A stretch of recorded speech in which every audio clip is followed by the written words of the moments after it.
बढ़ते वायु प्रदूषण को देखते हुए दिल्ली सरकार ने बड़ा फैसला लिया है। राजधानी दिल्ली में बिना पीयूसी यानी पोल्यूशन अंडर कंट्रोल सर्टिफिकेट के गाड़ियों को पेट्रोल और डीजल नहीं दिया जाएगा। और इसके साथ ही BS6 मानकों के अलावा किसी भी गाड़ी को चलाने पर रोक है।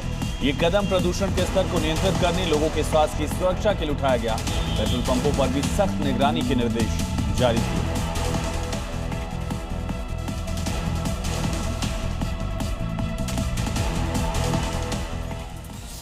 और दिल्ली में प्रदूषण को लेकर बड़ी खबर है। कई इलाकों में एयर क्वालिटी इंडेक्स 400 के पार दर्ज किया गया। गंभीर कैटेगरी में बना हुआ है AQI। धुंध की वजह से उड़ानों पर भी असर देखा जा रहा है। कई फ्लाइट्स को कैंसिल करना पड़ा है और कई फ्लाइट्स डाइवर्ट भी हुई हैं। तो दिल्ली में एक बार फिर से प्रदूषण का स्तर गंभीर स्थिति में बना हुआ है। आपको बता दें, कई इलाकों का AQI 400 को क्रॉस कर गया।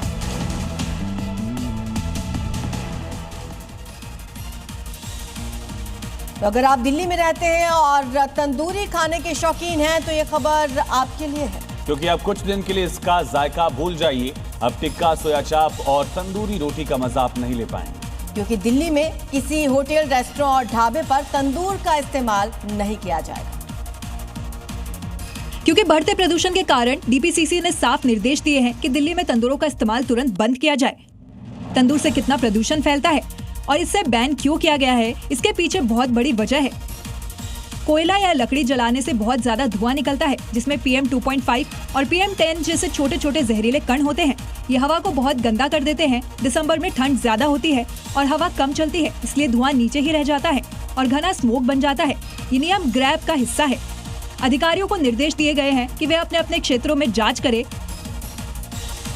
और राजधानी दिल्ली में ना तो प्रदूषण कम हो रहा है और ना ही प्रदूषण को लेकर उसके खिलाफ विपक्ष का विरोध कम हो रहा है। अब एक नए तरह के विरोध की तस्वीर भी सामने आई, जिसमें आम आदमी पार्टी के नेता सौरभ भारद्वाज थाली और चम्मच लेकर प्रदर्शन करते नजर आए।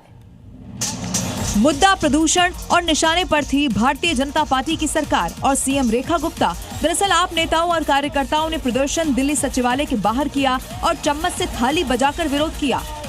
आपका कहना है उनका ये प्रदर्शन सरकार की नाकामी और जनता के स्वास्थ्य के प्रति उनकी उदासीनता के खिलाफ है। वहीं बीजेपी सरकार में मंत्री मनजिंदर सिंह सिरसा ने कहा, हम बेईमान सरकार से बेहतर काम कर रहे हैं। आपको बता दें कि दिल्ली सरकार ने इसे लेकर बड़ा फैसला कर लिया है कि अब दिल्ली में कल से बिना PUC वाली गाड़ियों को पेट्रोल डीजल नहीं मिलेगा।